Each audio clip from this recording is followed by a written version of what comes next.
In the beginning of semester 2, I used spray paint to create these. This is the testing of the first nuclear bomb.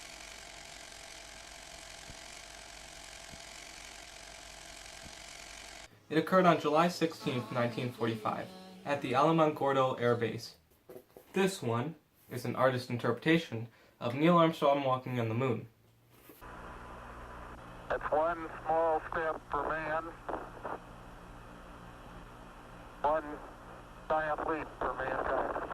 Neil Armstrong took his first steps on the moon in July 20th, 1969. All of these are painted on this. Road signs. I acquired these road signs from my father, who acquired them from I don't know where. They were in the garage, allowed me to use them, and I thought they were a pretty cool and unique thing to paint on. I used multiple different techniques to paint on these. For things of this nature, I used different multi-layered stencils that I would cut out of printed paper with an X-Acto knife.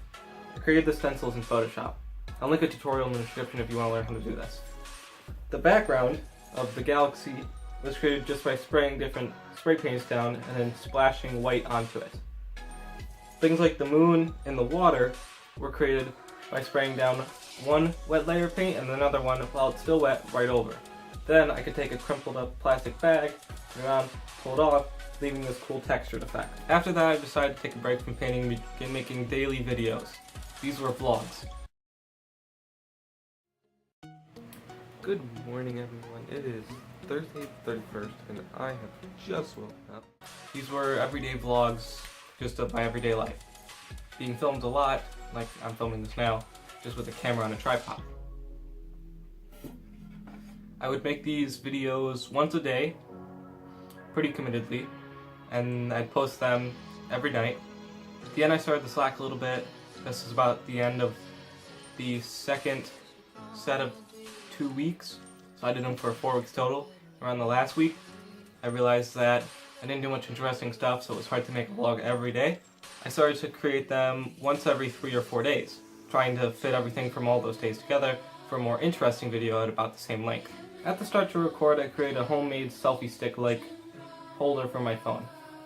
Using this, I could simply carry it around and selfie myself, walking around, doing different things.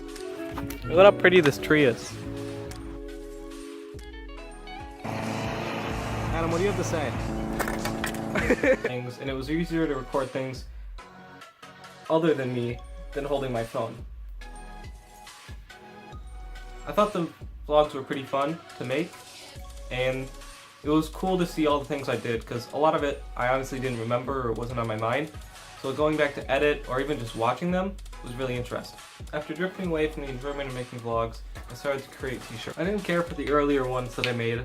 For example, this black part, and as you saw previously, the black faded ring around the bottom.